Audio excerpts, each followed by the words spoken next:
Hello there, sir. Hey, hey, hey. How's it going, man? Oh man, it's going good.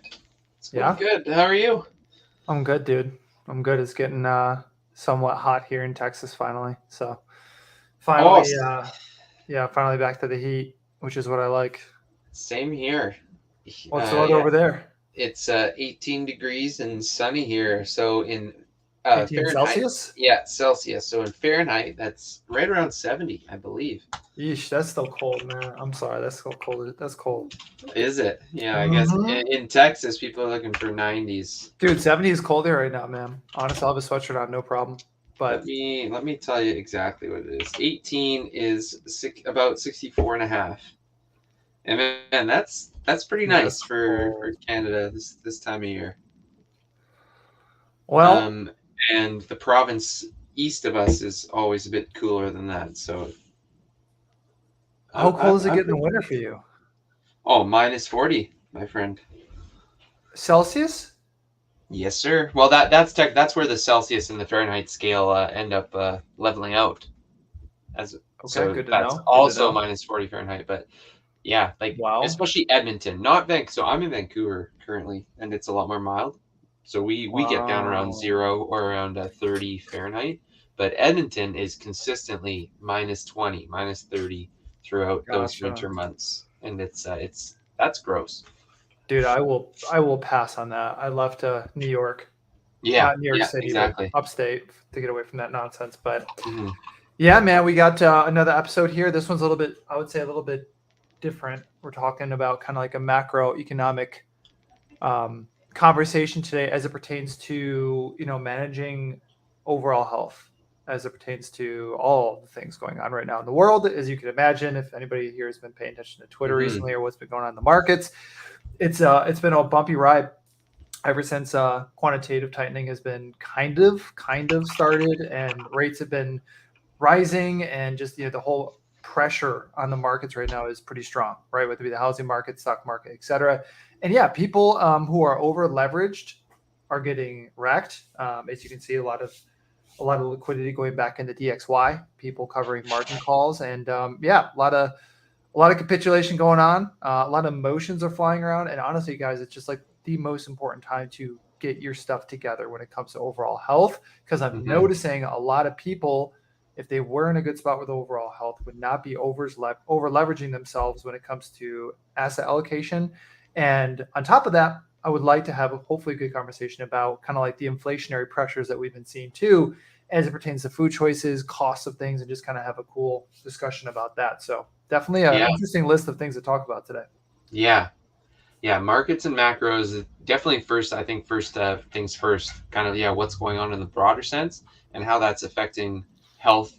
I think the focus in this episode is going to be mental health, Yeah. and then how the macros in the markets are leading towards pressures on budgetary constraints, and then therefore your daily eating habits or whatever the heck it might be that's going on. Because I think I think CPI came out higher again. Is that right? Did it come out recently again? I thought we were still waiting on I CPI I for this think month. that well, I might be referencing Canadian because I just heard. Oh, I don't listen to the radio very often, but I had the radio on the other day, and I think they said Canadian inflation was the highest yeah. it has CPI for May been. came out here in the U.S. I know CPI was also incredibly high again this month too. It literally Yeah, I think has this not was really peaked yet. They thought it was yeah. going to peak here in the States, but it has not. So this was I believe this was 2 days ago. It came out. Inflation rose last month to 6.8%, the highest rate in 31 years. Prices for the most basic necessities are all rising. Fresh vegetables up 8.2, meat up 10.1, bread up 12.2. Oh dang. So I'm not. So all of those numbers were higher than 6.8. So I don't know what's in this. I don't know what's in this basket or how it's weighted. But Well, because they massage it, man. They of haven't been they course, of haven't been course, calculating the CPI the same way they used to. Shadow and Stats tries to kind of give a more accurate representation. I think anybody that has half a brain can go into the grocery store, whether they're trying to get their health in order or not, and see that things have gone up at least 100% mm-hmm. in most food products. in general, let alone like Oh, other things like gas and this, stuff. yeah, I've got another thing that I'm just gonna go get my tab ready to bring up as we get into some Yeah. costs and shit, because I literally went to go click buy. I thought I was gonna go click buy on this item the other day, and I will tell you, I did not click buy. Dude, our shopping habits have changed. My shopping habits, as somebody who's been tracking calories and macros for 8 years in a row now, my shopping habits have changed so I can be clever. So I'm not paying Yep. double, triple the cost on things. And thankfully, I'm not like a super picky eater. But yeah, like inflationary pressures are a big deal because it hits your bills harder. And then when Yep. you have people that have really more of their money going towards things like rent, right, and things like gas, right? They're more frustrated trying to make other bills, which leads to typically a worsened mental state, which typically leads to putting their health even more so in the back burner. You know, and I honestly, I feel like food is one of the last things people give up. I still see people out here Uber eating things. I still see people out here ordering takeout, going to restaurants all the time. And like, dude, like it's absolutely nuts. It's like not only are we Yeah. still not making improvements in our health here, but it's like, guys, we're now headed into an economic environment from a macro perspective that is not conducive for you to improve your overall health from an economic perspective. So you need to be doubly prepared, right? You need to understand the process, the game mechanics of how this all works from a weight loss perspective, but you also need to make sure that you have, right, like your bills down, you're living below your means, costs are coming up for gas, for food, for everything, right? Core CPI is through the roof. And if people don't understand this and quickly make adjustments, right? Yeah. Thankfully, most of the foods that have a longer shelf life are typically calorie dense, but not like insanely calorie dense, right? I think it's fair to say, which is ironic because if shit ever hit the fan, or if shit was to ever hit the fan, what do people run out and get first? They get like vegetables Yeah. and Yeah. like dairy and things that are going to go Milk, bad and are super low eggs. calorie. It's like, guys, if the world comes to an end, y'all are not going to last long on that stuff, Yeah. you know? But I digress. You said you wanted to bring up a tab? Yeah. Yeah. Shit. I'm Hold gonna on. bring it up right now. Just 1 second here. All right. Dude, the thing that I am talking about is protein. Really? You're noticing it with certain supplements raising their costs? Well, I haven't bought actual protein. I'm specifically talking about whey in I want to say 2.5 years. Yeah. But so last time I bought it, I was in South Texas, where in general things are cheaper than a lot of places. Yeah. And I got 5 pounds on. I think I literally bought it through this website. So My Protein, they have got pretty good sales. They do pretty good bulk types of deals, and I think I got 5 pounds for I think usually it was around $40, and I think I got it for $30. So that's 5 pounds of protein. It's That's not pretty good. it's a pretty normal tub. It's Like, like if you about $1 per serving, something like yeah, that. if you're going to GNC, it's a pretty big tub that most people are used to getting. 5 pounds is a pretty normal size to get, and somewhere between $40 and $50 at retail, in a GNC store, is what I remember being quite normal 2 to 2.5 years ago. Okay, so I am on the Canadian site, so we'll bring it back to the US dollar in a little bit here. But man, maybe I haven't been paying attention to this shit, but just walk with me through this. So I just want to go buy the most basic of protein. I don't give a shit about pea protein. I just want the basic whey protein. So their basic whey protein is this Impact Whey. It's just a normal whey blend. It's on isolate. So if you get a whey isolate, it's typically more expensive. Here, Impact Whey protein. This is the most cost-effective protein for most brands. Yeah. All right. I'm just going to go generic. I'm just going to go vanilla, and I'm going to pick a 5.5 pound thing. It is $143. What's that, like $100? Dude, So, what is this brand smoking, dude? Hold on. So I don't know where, I haven't bought protein in a long ass time. So I could not believe it when, I recently started going back to a physical gym. I've been doing home workout style stuff and just, I don't know, watching, pinching my pennies at the grocery store. But I was like, okay, I'm going back to the gym. I'll try to supplement some protein, up my protein grams per day. Yeah. And I look at this regular $169, and this is on a massive sale. This is saving, I don't know, 20%. Are okay. Look So up. okay, Look up gold standard real 143. quick. So 143 in Canadian is 111 Bro, there's US. no way. So still a 5.5 pound bag for 111. I still can't wrap my head around this. Dude, Look I at guarantee this. it's because it's vegetarian. Look Look. at the vegetarian tag. It has to be. I do. Oh yeah, I do see that. Look, let's like 11 pounds, $2.99.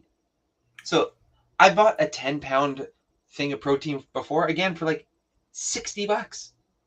I could not That's believe it. got to be because it's freaking vegetarian. Let me go back to like just their weight, because it's Because I'm still seeing like in our Target and like Walmart stores, you can get like Optimum Nutrition, pretty standard brand. You can get like basically right around $1.05 per serving. So it's like $25 for 2.5 pounds, something Impact, like that. I really hope maybe so this is Impact Protein. Go up, yeah. Do the one that's. Is that just a vegetarian brand? Well, their Impact Whey is. I don't think it's. I don't. I remember these guys being a great price point. Go to the isolate one. Wow, I'm like pointing Impact to the Whey screen isolate. as if you're gonna see it. Jesus. What's that? 2.5 pounds? Yeah, that's Okay, terrible. so 5.5 pounds, 190 Canadian. Pull up Optimum Nutrition. Optimum Nutrition. Give me one second. Yeah, gold standard Optimum Nutrition. Okay, man. This is. I remember this is gonna be expensive. It like from Optimum's homepage. Yeah, just go to their homepage if they have prices listed there, because I know they do a lot of retail to like bigger stores. All right, Optimum Nutrition, protein. This like I bought this shit tons back in the day when I was in college. Again, Yeah. 5 pounds. Yeah, go to shop now. 40 to $50. Because that's still the pricing I'm seeing here. I was gonna say I've actually seen not a lot of inflation at all. I can't even click. Okay. Well, I have it up on Target's website right now, and it's $25 for 2.5 pounds. They have these like Ziploc bags. Yeah, that one right there. That Ziploc bag right in the middle. That's $25. They always have them in stock. Like, I'll be honest, dude. When shit hits the fan, people need to know that supplements are like some of the best things you can get because the shelf life is incredibly long. Great source of protein, quick to make. You just need water to utilize most of it. Yeah. And the cost effectiveness of it is huge. Like I've only seen one or two of my key brands that have gone up in like price, and that's it. And that's two brands I just shifted away from. So I still get protein bars at about $1 per, if not right at $1 per, if I go to Costco or something, and protein powder at about $1 per.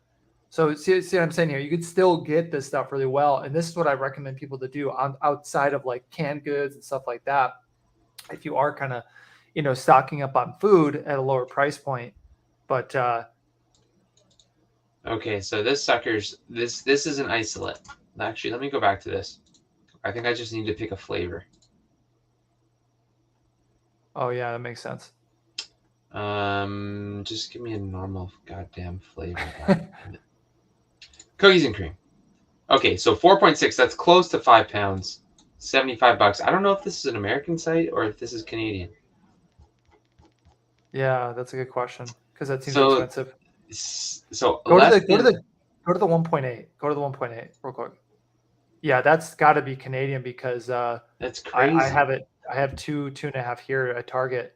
Unless you guys just have a crazy markup in Canada, that doesn't make any sense. Well, Canada is in general more expensive. Let me see. Let me go look. Yeah, through some Walmart shit because I'm gonna check their website on my browser. I could not.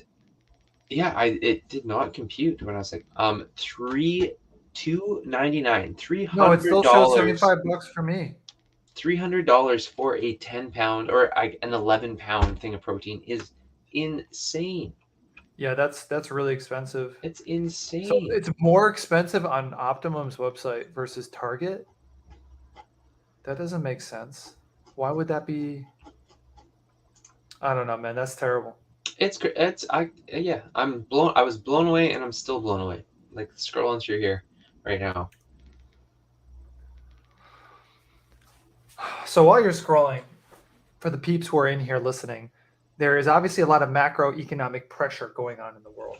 Mm-hmm. And the point is not only if you don't prepare from an economic standpoint and stop over leveraging yourself, like people may be in the HEX asset, as we're seeing in the Twitter space, where people are becoming very emotional as price goes down, as people do what they normally do, is sell to take profits, which is normal in any asset, especially in crypto. So it's not like this is like unheard of.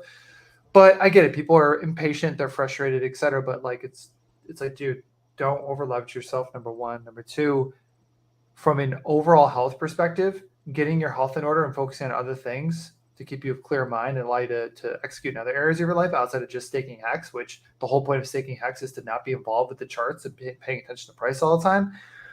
It allows you to do that better, right? So the point is, with the macroeconomic pressures we have core inflation up, we have CPI up, we have a Federal Reserve that is tightening, trying to tighten, raising rates, the housing market, everything's being impacted, the stock market's being impacted.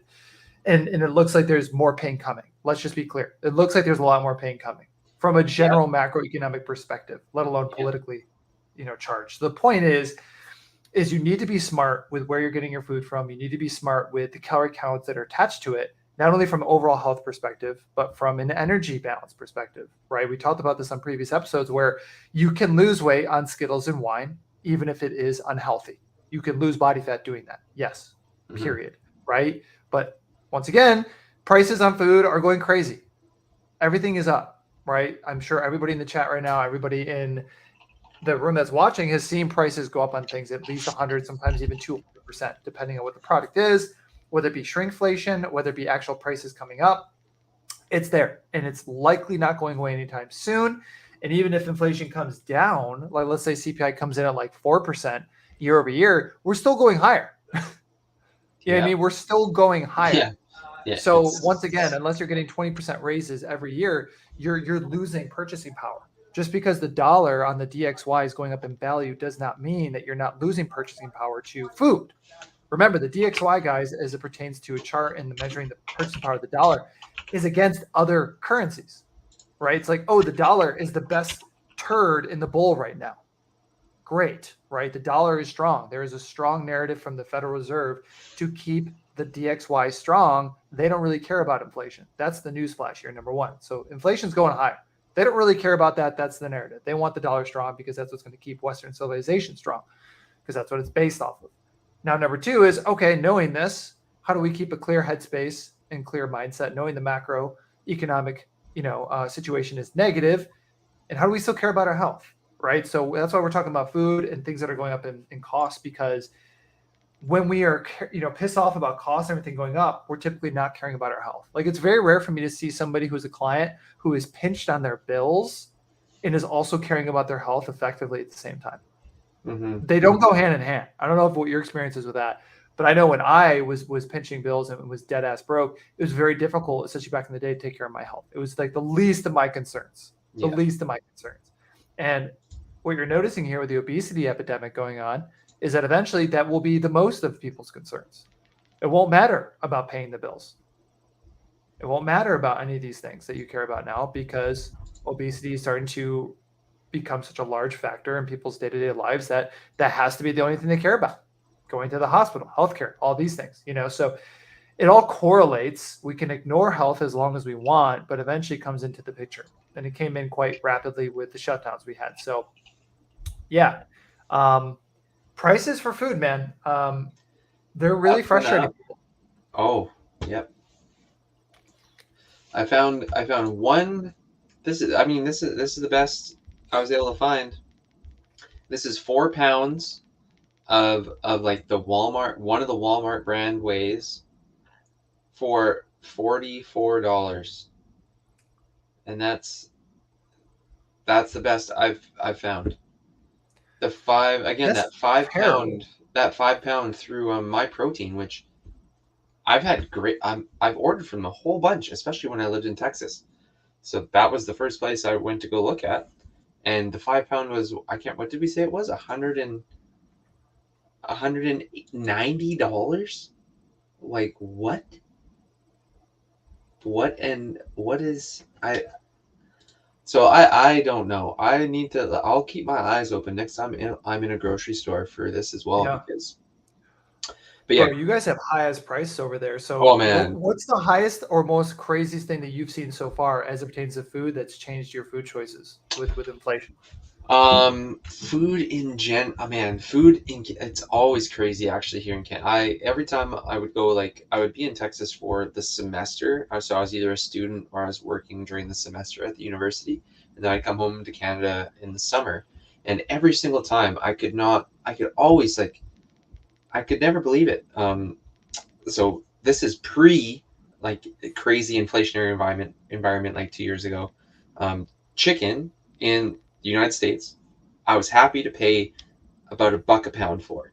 So I could find like chicken breasts or chicken thighs or maybe a whole chicken, $1 a pound. That's what I was looking for. Here in Canada, pre-inflationary shit, you're talking, I don't know, 15 a pound plus. It's insane. So like currently, like, So you're seeing inflation numbers that are seemingly a lot higher than America at the 100. moment. Yeah, I do think that, yeah.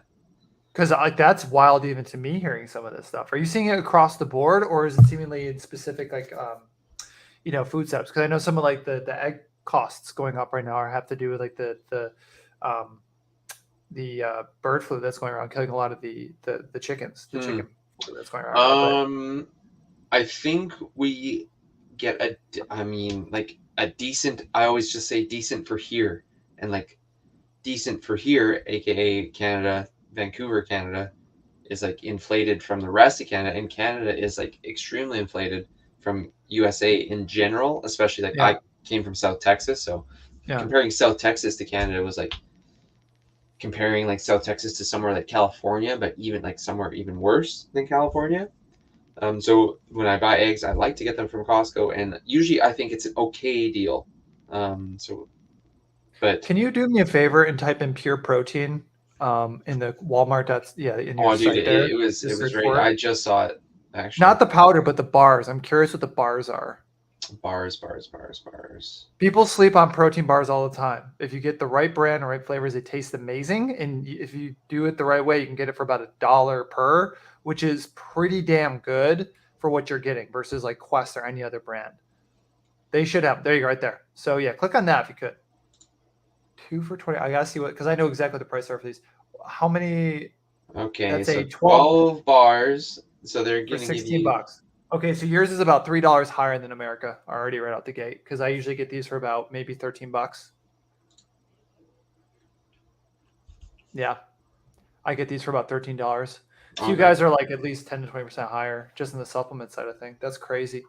Pure Protein is like one of the best brands I've found for just in general if you're trying to save on cost. Yeah, 100%. Them and honestly Fit Crunch bars as well. They're about $1 per bar as well. Like if you can find the sweet spot of $1 per bar or $1 per scoop. I just don't like protein shakes anymore.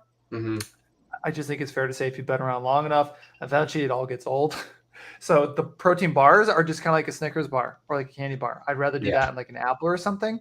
And in terms of like if shit hits the fan, guys, with the macro environment we're in, with food shortages coming, with inflation getting worse and worse, et cetera, some of the things I've been stocking up on and will continue to get when I go out in volume is stuff like this, because number one, nobody ever touches it. Nobody thinks to do this stuff. They get like fresh fucking vegetables and shit that's going to go bad soon. It is super low in calorie, which is not great to sustain yourself over a long period of time, with calorie setup. Plus it goes back quickly, which is the worst part, versus like canned goods and stuff. So these are always really good, but that's crazy to hear about some of your prices, man. That's nuts. What is the gas prices for you right now? Oh, brother. I was actually let's go do this calculation as well. Oh my! The current gas price, because I got to change. We go by liters, right? So in Vancouver, it's somewhere around like $2.25 a liter. So multiply that by almost 4. Yeah, I know. I have clients in Germany right now, and it's right around $8 a gallon or so. Okay, so 1 U.S. liquid gallon is 3.78 liters. I think today I saw it at 2.25. Actually, the other day when I picked somebody up from the airport, I saw it at 2.29. So 2.29 times 3.78, 8.65 per Your gallon. gas is 8. Wait, is that premium, Nope, that is the bottom of the barrel. bro? That's the bottom of the barrel, my friend. So to be fair, that's Canadian dollars. What did gas get to you for you in 2008? That was the last time that WTI crude hit a high value. I have no idea. Like, I also didn't grow up out here in BC, but in Alberta, like, I don't like $1 or less is like you're always looking for under $1 per liter, and out here it's always inflated. But like when I convert it back to gallons and like compare to my time in Texas and even California, like I played golf in California, I played golf all over the place in the United States. 8.65 a gallon is insane. So I gotta pull up this the USD against CAD again here. So 8.65 Canadian is 6.76 American. So that's probably approaching what it is. I'm not sure what it's like in California right now, but it's probably getting up there, approaching 6. What is the what's the chart looking like for the Canadian dollar to the US dollar? Is the Canadian dollar Also a good question. I haven't really followed markets for a long time. RG! Oh, it's $5.85 a stinking gallon out here right now. Special guest, RG. Dude. Sorry for crashing your stream, guys. All good, brother. Poking around back there and getting ready for a stream myself. Yes, sir. And saw you guys in here. Did you hear what he said Canadian gas was right now for non-premium? Almost $8. Yeah, I just did that calc. It's 8.65 or something per gallon. Mm-hmm. So in Canadian dollars, which is a little bit cheaper in USD, but still, it's yikes. It's what it is. This too shall pass, gentlemen. This too shall pass. Yeah, we were talking about the macroeconomic pressures that I see as well that clients face, where if they're not in a position to be in a good spot economically, their care for overall health definitely correlates with that and comes down. Especially when you see higher prices on food and everything else going on around you, your ability to kind of operate effectively. And we're talking about it too with what's going on with just in general with Twitter and like Hexagons being clearly some in a bad spot or over leveraged, because that's the only reason why I could see someone emotionally become this upset at an asset that's designed to work this way. In the whole crypto community as a whole knows that many crypto assets, they all kind of do some of this stuff. So it's just tough to see, because if we can't manage our health during times when bear markets, whatever you want to call it, when times are good and the markets are ripping, people also don't want to care about their health because they're making a ton of money, right? They want to fuck around, they want to drink. There's always an excuse, right? Any excuse will do. Oh yeah. So it's like, this is the time, guys. Like, Hex is designed to be staked and then forgotten about. I know it's fun to kind of chart and look at these things and where the asset's going and be involved in the community, but this is the best time, because when you're making a ton of money, like, you want to look good and feel good and go out and enjoy things. I got something else to say about that. I just had an incident where I popped onto Facebook. I've got friends there, from the Marine Corps and high school and stuff like that. I'll tap into every once in a while. And I noticed one of them, they were talking to one of the guys, and they're posting on his post, and he was talking about how he missed his wife. And I was like, oh man, I didn't even know that my friend's wife had passed away. And this was like over a year ago, I guess. It's been so long since I've been in there, I didn't see it. And then I saw the tweets or the posts coming through on Facebook where, like, these are people that I went to school with that were saying, yeah, I miss my husband and I miss my wife and my brother passed away. And I'm like, damn, we're only in our 50s. Like, and these are health related deaths. These weren't like, these were heart attacks and cancers and all that kind of stuff. And it's just, it's real, guys. Take charge of your health. Now is the time.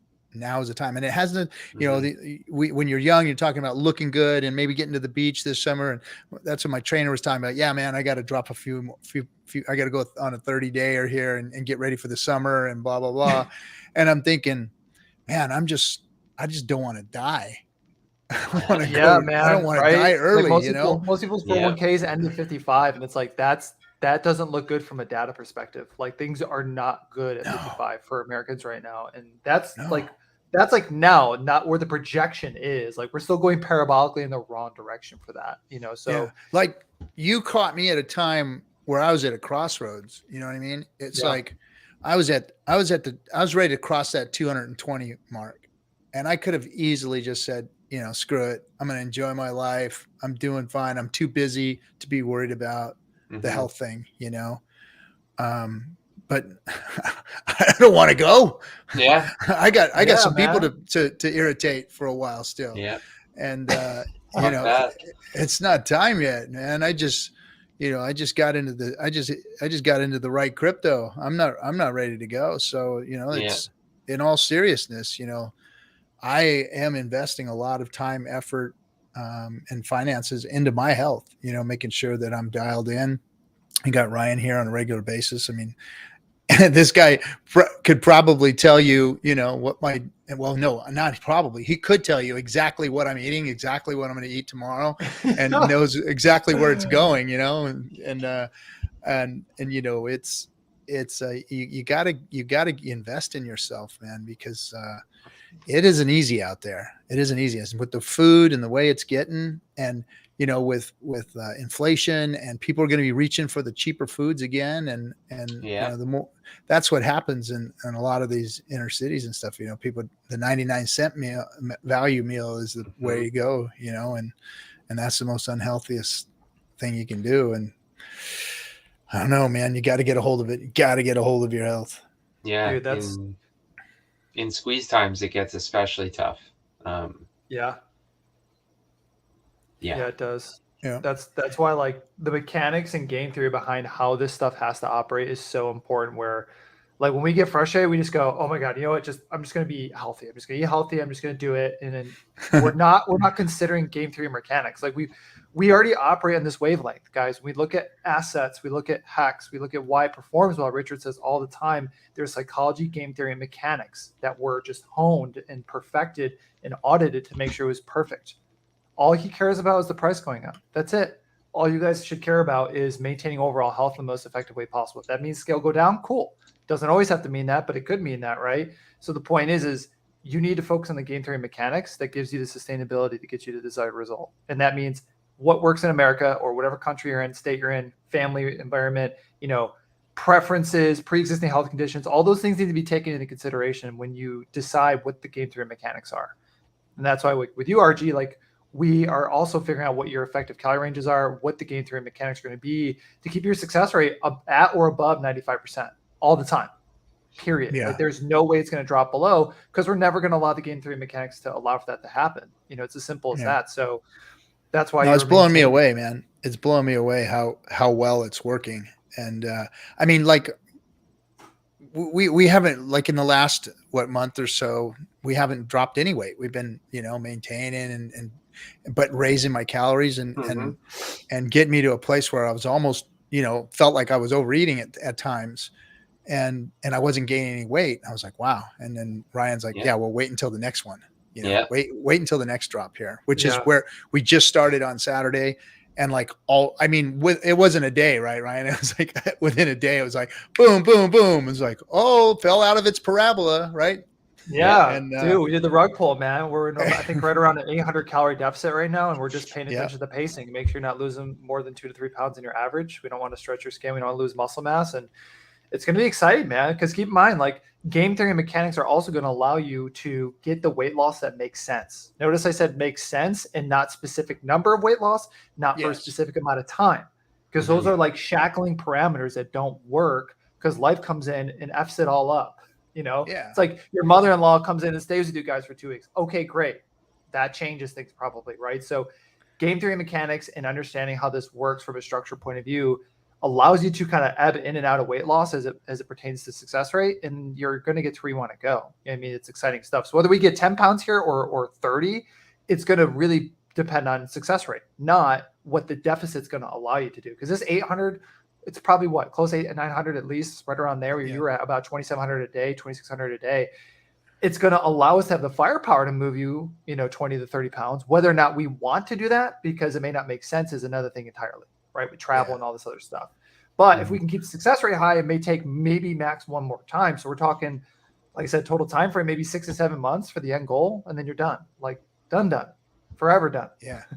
There's Like no I've way already to regress that. started building the habits of my eating habits, and I've almost got it down to where I can gauge where those calories are just by looking at the foods that I'm eating and measuring it out, and kind of like if I got an event coming up that evening where I know there's going to be there's going to be some food there that I might want to touch or whatever, then I'll adjust the morning and the afternoon, and then it's really becoming easy and habit forming. And I'm digging it, man. I'm digging it because I've been on just about every damn diet you can imagine, but Dude, you really have. I mean, I've been on everything that you can imagine. Keto for a long time, keto for a very, very long time. But this is it's just so comfortable and not, not feeling deprived at all. And like, even at these lower calories right now, like it's not bad.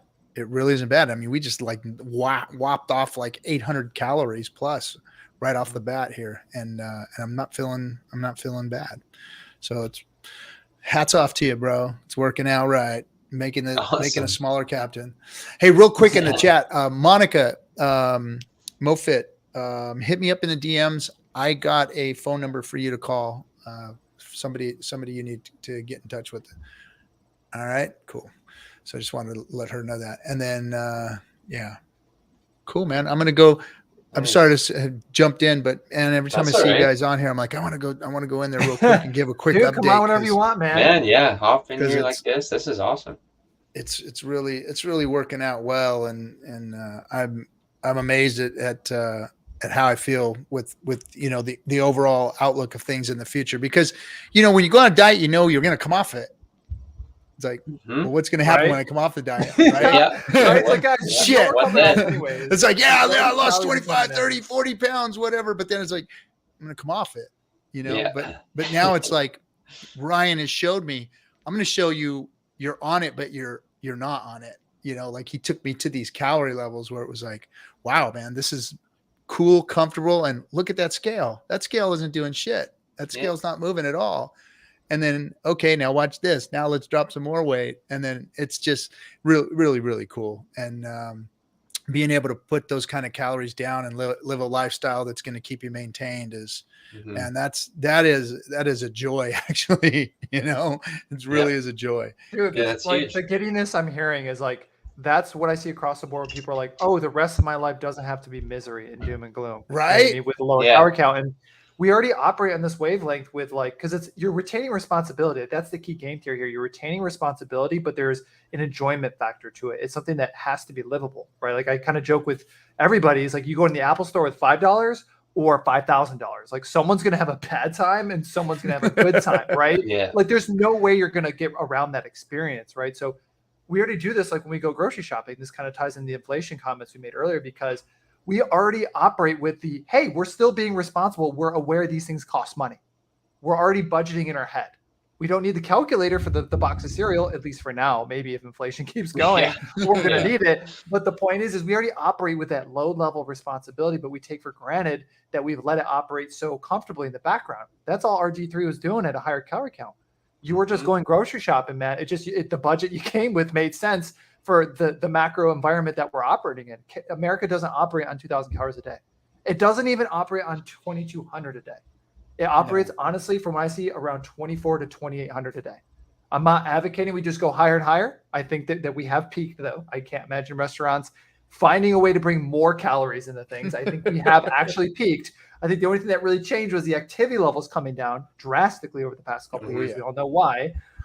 But the point is metabolically, we are still in a spot that allows us to be advantageous, right? If I said, hey, RG, I got to get you to 6,000 calories a day, I'm sorry, bro, that's probably not going to happen unless you're like, you're just swimming 20 miles a day or something outrageous, right? There are diminishing returns to this stuff. But from what I see, we're still in the realm of possibility. When I have a 60-year-old female that's eating 2,700 calories a day, just getting her steps in, that bodes well for everybody else, man. honestly. It gets very exciting. So you're now operating RG, knowing that you're always going to have the budget for the Apple Store or whatever the hell it is, and that you're willing to even more so now to make those small sacrifices because the time frame and the structure allows for it to be short term, guaranteed. Yeah. So it's a different wavelength they're on, man, and I'm proud of you for it. Yeah, thanks, man. You rock. All right, exercise. I'll catch you guys. I'm gonna go. I got to go do. You guys have fun. Yeah, all right, Cool. man. Hey, buddy. Thanks for popping on. Dude, $8 a gallon. What do you say when you go fill up and you say that, Dude. bro?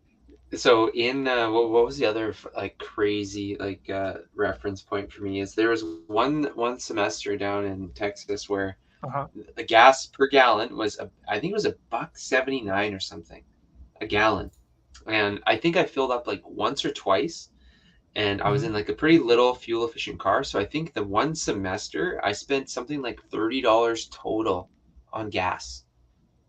It was unbelievable. It was amazing. And yeah, it was amazing. You say here in Canada at 8 whatever it is per gallon or $2.30 per liter, my little fuel efficient car it's around $100. It's like $90 plus, $90 to $100 to fill up. It's like ooh. Dude, it's absolutely Can oh shit, we got Axis in here. Should I continue driving? Like, man, I honestly don't drive that often anymore. It's been a huge catalyst. Okay. Yeah, let's go. We had a few things in chat here that I wanted to go look at. Who did we have? We had Mitch from Alberta. So that's where I grew up. Oh, cool. He was saying stay out of the grocery aisles, buy frozen fruit and meat from local farmers. I think that's a great strategy. Also getting eggs. Monica was talking about Quest bars. I think that's when we had some. Oh, wait, real quick. Yes and no. There's one thing you need to know about protein bars. This is one thing I'm very, very knowledgeable about. This pertains to shopping because I kind of eat like a 10-year-old. But sure, Quest bars are hella expensive. Expensive. Kirkland protein bars. It is a brand from Costco. If you can snag those online or otherwise, they're basically identical in product to Quest bars. They don't have as many good flavors, but the macros, the fiber content, if you are somebody that wants around 12 grams of fiber, call it what it is. It's really a fiber supplement with protein, right? It's kind of what it is at this point. But they taste amazing. I like them, especially if I'm on the go and I'm hitting higher calories and still need fiber in my diet and I'm not just like cramming down vegetables. But I would recommend Kirkland because once again, $1 per bar. Quest bars is like $3 to $4 per bar. Think about that. That's nuts, dude. And they've always been more so expensive, but I would not recommend Quest. I love Quest. They taste amazing, but they're just insanely expensive. So I would get Kirkland with a K, Kirkland. Monica, I think this is the comment that RG was referencing when he said send him a DM. He's got someone for you to reach out to. I don't have a specific, like when you say you're going to see a doc, put your hormones. I don't have a specific list in my head of like what hormones need to be checked. I'm sure there's like a pretty regular panel of them. So that's definitely a little bit outside of my scope. Yeah, I think that's why RG3 wanted. I'm guessing he's referencing Nicole there, but maybe he's referencing someone else.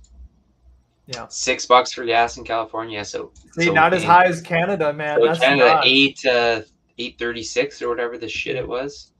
That's nuts. Mitch is saying 167 in Alberta, so that's a lot nicer than here in British Columbia. Mitch, back in March, so when the pandemic first hit and gas prices had that big dip, I don't know if you remember that, Ryan. Yeah. Oh yeah, dude, they went negative. Yeah. This is when it was fully negative. Yep. Yeah, the futures went to negative like 40. So price per liter in Alberta at that point in time, so that would be March or April or May of 2020, was like 45 cents a liter. So this is 4x since then. 4x in 2 years. Yeah, 4x in 2 years. Wow. That's nuts. Absolutely nuts. I like Kirkland, she says. Nice. Oh, yeah. I like Kirkland. I think nutrition seems higher in carbs compared to Quest bars. Okay. No way. They're 180 calories per. Same thing as Quest, because they're stacking insoluble fiber, right? So remember what happens when marketing gets put into perspective, and people, Quest is a big, I'll say, culprit of this, where they'll have like net carbs out there, and then they'll come out with super low calorie counts. And you guys got to remember, insoluble fiber is still a macronutrient. It's still technically, I think, a carbohydrate, if I'm not mistaken. And without getting into the nitty gritty of it, just know that if you eat these supplements a lot, which I don't really have anything against inherently, but then you just shift away from it all at once, and you go from 36 grams of insoluble fiber to like 2, that's a pretty big change in net energy intake, right? You're kind of adding in a bunch of calories there without realizing it. So I do see people who are on protein bars or whatever that have a lot higher fiber, and then they shift off. Sometimes they're like, wait, why am I now gaining weight? I don't understand it. And of course, typically it's other stuff too, right? It's not just that, but it is a big deal when you go from like 30 grams of fiber a day to like 2. It is definitely a big deal. Mm-hmm.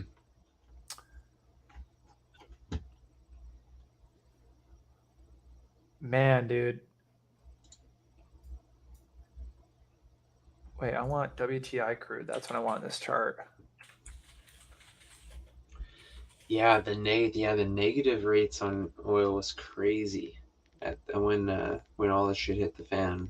There we go. I don't know why my trading view is in white here. Oh, it's in monthly. That's why. Are you ready? Yeah, I mean, you can see it over here. Yeah, I got it up. So we need to understand what's happening here without getting into recessions and how they're caused and indicators of it. Typically, high gas prices are usually correlated with a recession happening, and we're waiting on GDP numbers to come out in America at least pretty soon here. So in June or after June, it's probably like July, they'll have our second wave of GDP numbers. And you guys understand that when a recession is like confirmed, it's a lagging indicator, because it's like, oh yeah, 2 quarters of negative GDP, we're in a recession. It's like, well, no shit, right? There's a lot of other things that are conveying that to us, and it's likely we're in one currently or have been in one for a while now. And yeah, we already got our negative first set of numbers. And oil is, I mean, we've seen something like this before, right? We're consolidating here. It's making higher lows. Like this is waiting for some sort of geopolitical event, some sort of catalyst for this to break higher. And historically, I think let's go to the weekly. The last time we've had a price as high was what, in 08, like I said? Yeah. Here, we hit right around, that's why I asked you what your price were in 08. So right around 146 a barrel, but we're already seeing gas prices the way they are now. And I'm thinking a lot of that is, there's a lot of issues that are going on with crude and refined oil, but we're at 110 on the futures contract, and we're seeing prices where they're at right now. So we got to understand is what the effect of this is on everybody else. So when you guys are in a spot where you're not living below your means and you're getting pinched from all areas with gas, with food prices, all that stuff, it pays to be clever and effective with being smart with your food choices that still lie at your calorie goals, your macro goals, that the food is still able to stay safe and healthy to eat over a long period of time, right? We're not getting fresh vegetables, stuff like that. So canned goods, protein supplements, stuff like that. And you're able to understand the game theory mechanics of how to lose weight effectively if you do need to lose weight in a bear market. And I really mean it like that. In a bear market, when there's a lot of pressure, your portfolio's down, we're in a recessionary environment, an inflationary environment, a Federal Reserve that literally is their only real narrative is propping up the DXY, which is the next thing I was going to talk about, was the monthly trend, the DXY here, because this is going to be hella crazy. Wales talks about this a lot, and I really appreciate that he does. So this is the monthly chart on the DXY, which once again, this is the strength of the US dollar versus other currencies. This is not against food. This is not against, other things like that, because we all know that we are losing that battle, especially in Canada, apparently. No, I'm just kidding. No, seriously. So when you look at this compared to, let's say, the Turkish lira, we're crushing, right? We're crushing a lot of things, but it doesn't matter. It's just one turd in the turd bowl. So you got to understand what's actually happening here is the narrative of the Fed saying, oh, we're fighting inflation, when really what they're doing is wanting to strengthen the US dollar. And there's a lot of reasons why that needs to happen. So you see these cycles, right? You see them unable to strengthen the dollar. You see this trend going down. Guys, this is since 1984. This is the loss of purchasing power on the US dollar since 1984. Think about this. From here down to here in the lows is a loss of 48%. of purchasing power. Think about how crazy that is, the devaluing of fiat currencies, right? Without getting too far into that rabbit hole, the point is that we're nearing an inflection point. We're nearing an inflection point because rates, in my opinion, probably cannot go much higher without the markets totally breaking. Rates for the housing market can't go that much higher without totally breaking. And we're seeing a lot of correlation with that with this trend line here. So you notice it kind of flirting around with it. How long it could sustain at it or above is another thing entirely. But like we have said, what typically happens? Well, gets up to this line, and then what do you think happens? QE, right? Quantitative easing happens in some capacity, and the money printers and everything kind of starts going again. And you have this issue where, we start going lower, right? We start going lower. And what does that mean? Commodities, crypto, stocks, real estate start to go up higher again. Eventually, this whole system will break. That's not a conversation for today. But the point is we're nearing an inflection point. And when this comes down, because they're trying to fight inflation here, when this comes down, inflation is going to continue to do what it does.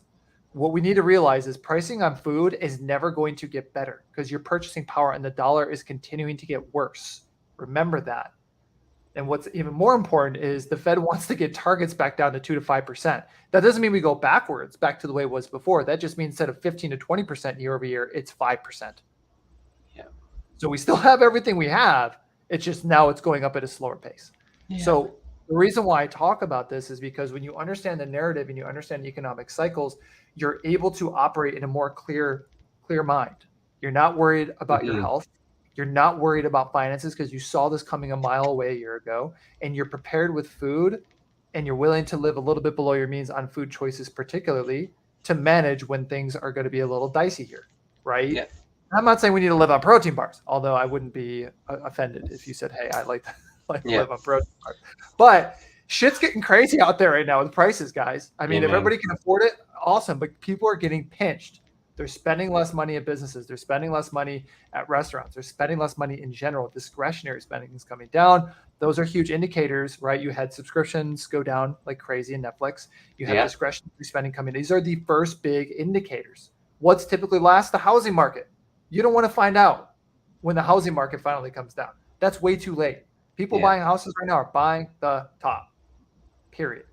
And it took, I think, 2 years for the housing market to really bottom out after 2008? I think right around 2010, 2011, after the 08 financial crisis was when the bottom was. Think about that. It took 2 to 3 years to bottom the housing market. So we may not see a bottom for the housing market for a while. You know what I mean? And the correction may not even be as big as what it was in 08. But the point is Hexicans, it's an even more important time now to don't be as emotional when price comes down. Focus on things you do have control over. Right? You're not, unless you're a whale that can move the whole market. Great, fantastic. Stop watching the stream and push the price up, for crying out loud. But seriously, if you can't control markets, you can't do these things, which is fair.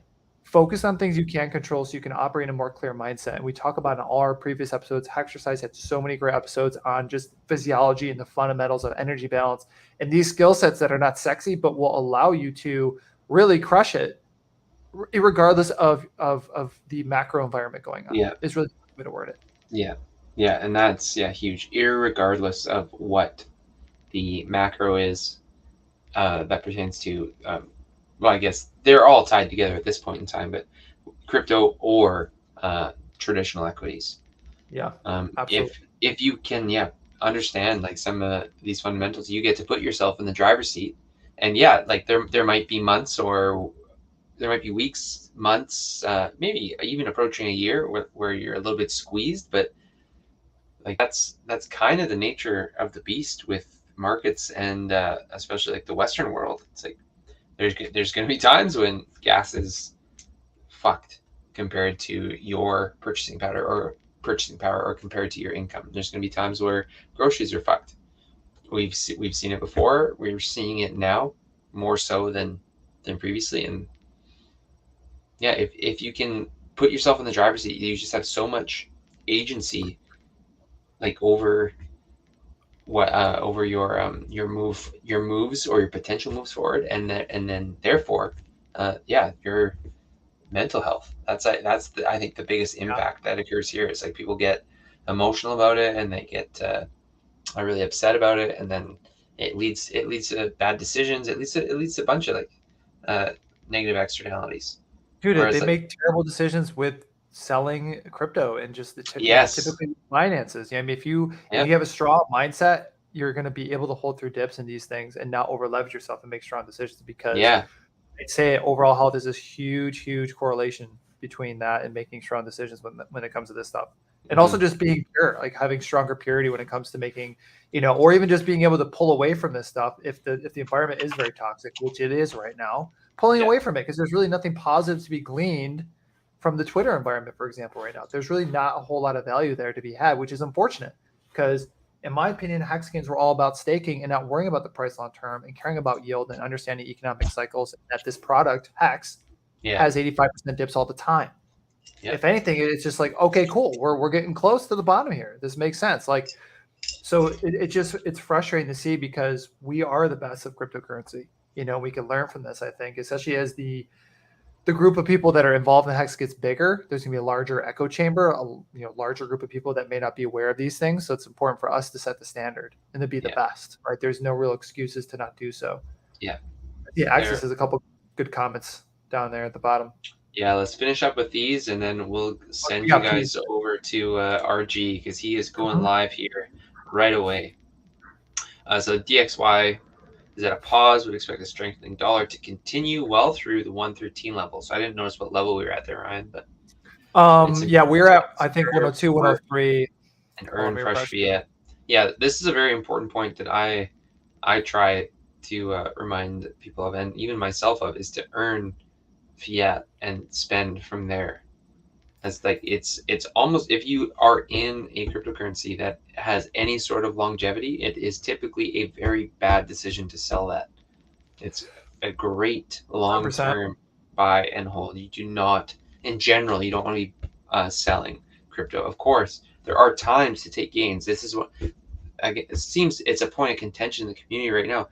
It's allowed, and early ideas and sentiment in the community was, I think, really positive about this, about taking gains and selling. It's like, hey, now it's like impossible to do. Yeah, it's flipped all of a sudden, right? With like some of the newcomers or some of the bigger audiences. So what, like, okay, fair enough. Like, you don't want people to sell because they're at your bag. Like, that makes sense to me. But at one point, there was a really positive attitude around selling and taking gains. It's like, hey, if you've made a bag that's going to set you up for whatever your end goal is, like, obviously, if this crypto has longevity, it might not be the best sell, but it might make sense for that individual. So no worries, right?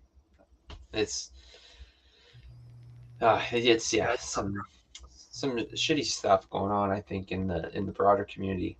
Twitter is yes, that's what we're minefield right now, unless you're ready to go to battle, defend your position. Stay away from CT. Well, always ready to defend our positions with facts, I believe. Myself and Ryan, anyways. Dude, absolutely. You gotta. That's why it's like I always want to like talk with people or bring people on potentially here, because that's the best way to go about it. But yeah, I'm staying away personally right now. It's just tough to be on there. Yeah. And I'm hoping people get their wits about them pretty soon here, because there is more pain coming. And I don't mean about Hex specifically, just in the world, there is serious things do need to get worse before they can get better. And if you aren't aware of what I'm talking about, you need to start figuring it out. And health is the only thing you're going to have, especially if all this stuff goes to shit anyways. Like, your health is everything. It doesn't matter how many fucking stakes you have, honestly, or whatever it is you may have as it pertains to assets. So hopefully this gave people some insight on costs going up. And why it's important now to maybe take the extra 10 to 15 minutes at the grocery store to figure out what things are going to make best sense, not only for overall health, but cost perspective at the same time. And typically those two are a pretty positive experience if you can nail them both at the same time. Just saying.